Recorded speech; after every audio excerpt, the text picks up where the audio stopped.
मोहब्बत का हर रिश्ता इजहार चाहता है। रिश्ता एक इंसान का दूसरे इंसान से हो तो इजहार लफ्जों से भी हो जाता है और तहाइफ से भी। रिश्ता तो हमारा हमारे प्यारे मुल्क पाकिस्तान से भी है, लेकिन हम इस रिश्ते का इजहार कभी सोहनी धरती कहकर करते हैं तो कभी अपने प्यारे मुल्क पाकिस्तान की जमीन को चांद से तशबीह देकर खुश होते हैं, जबकि हकीकत तो ये है कि हमारा प्यारा मुल्क पाकिस्तान भी हमसे कोई गिफ्ट चाहता है। नाजरीन, यूनाइटेड नेशंस के मुताबिक एक मुल्क की तकरीबन 25% जो लैंड है वो फॉरेस्ट पर मबनी होनी चाहिए और एक शहर की तकरीबन 10% फॉरेस्ट कवर लैंड होनी चाहिए। पाकिस्तान में इस वक्त तकरीबन 2% लैंड फॉरेस्ट पर मबनी है। इदादो शुमार के मुताबिक 1990 में ये फिगर्स 3.28% थे, जबकि सन 2000 में ये कम होकर सिर्फ 2.74% रह गए। 2010 में ये फिगर्स 2.19% थे, जबकि 2015 में पाकिस्तान की 1.91% लैंड फॉरेस्ट थी। FAO के मुताबिक पाकिस्तान में डिफोरेस्टेशन पर एनम 2.1% होती है, जिसकी वजह से पाकिस्तान फॉरेस्ट कवर में पूरी दुनिया में 110वें नंबर पर है।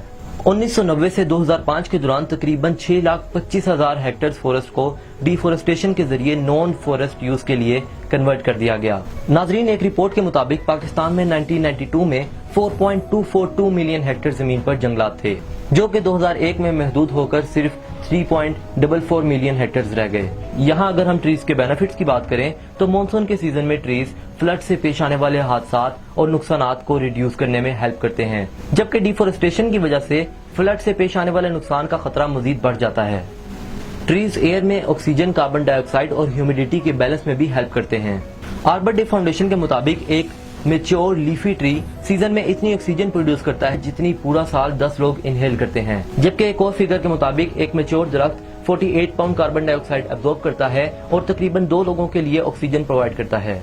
नाजरीन, पिछले 10 सालों में रोड्स की विड्थ को बढ़ाने के लिए तकरीबन 10 करोड़ दरख्त काटे गए, जबकि सिर्फ 1 लाख दरख्त ही लगाए गए।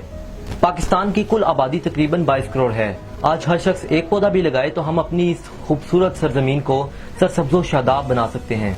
ये पौधे हम खुली जगह और बाग में तो लगा ही सकते हैं, लेकिन नासा की रिकमेंडेशन के मुताबिक अपने ऑफिस या घर के बंद कमरों में इंडोर मिनी प्लांट्स होना भी बहुत जरूरी है, ताकि हम अपनी मेंटल हेल्थ को, फिजिकल हेल्थ को और अपने ब्रीथिंग सिस्टम को साफ ऑक्सीजन प्रोवाइड करके बेहतर रख सकें। क्या मैं आपसे ये तवक्को रख सकता हूँ कि इस सोच को दूसरों तक पहुँचाने के लिए आप मेरा साथ देंगे? इस वीडियो को अपने दोस्तों के साथ और फ्रेंड्स के साथ शेयर करके आपका बहुत शुक्रिया।